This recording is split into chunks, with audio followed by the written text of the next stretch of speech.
হামাসের বিরুদ্ধে মুখ খুললেন প্যালেস্তাইনের প্রেসিডেন্ট। শুনতে একটু অবাক লাগলেও এটাই ঘটেছে রাষ্ট্রসংঘের সাধারণ পরিষদের সভায়।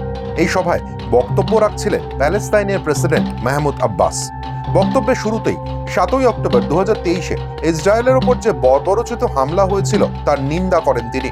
পাশাপাশি যে সমস্ত পণবন্দীরা এখনো হামাসের কাছে আটক হয়ে আছেন তাদের অবিলম্বে ছেড়ে দেওয়ারও আবেদন জানান প্যালেস্তাইনের প্রেসিডেন্ট।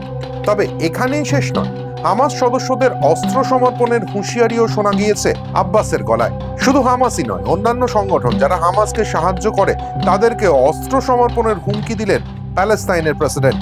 ভবিষ্যতে হামাস মুক্ত গাজা গড়ে তোলা হবে বলে জানান মাহমুদ আব্বাস। গাজায় পুনর্গঠন ও পরিচালনার ক্ষেত্রে হামাসের কোনো ভূমিকাই থাকবে না বলে রাষ্ট্রসংঘের সাধারণ পরিষদের সভায় জানিয়েছেন প্যালেস্তাইনের প্রেসিডেন্ট।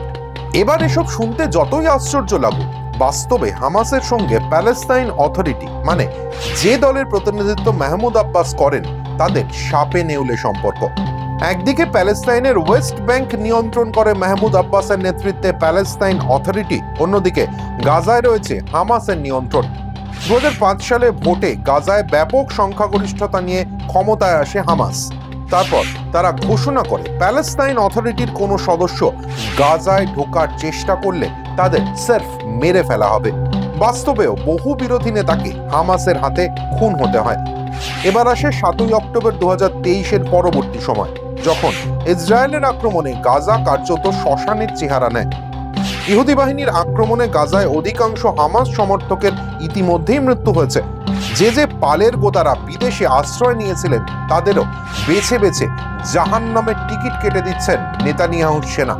এমতাবস্থায় ঘোলা জলে মাছ ধরতে নেমে পড়েছেন আব্বাস সাহেব।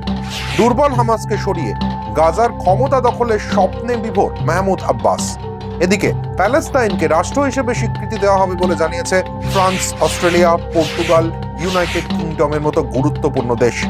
ফলে টু নেশন থিওরির ওপর ভর করে প্রকৃতপক্ষে গোটা প্যালেস্তাইনের প্রেসিডেন্ট হওয়ার আশায় বুক বেঁধেছেন প্রেসিডেন্ট সাহেব।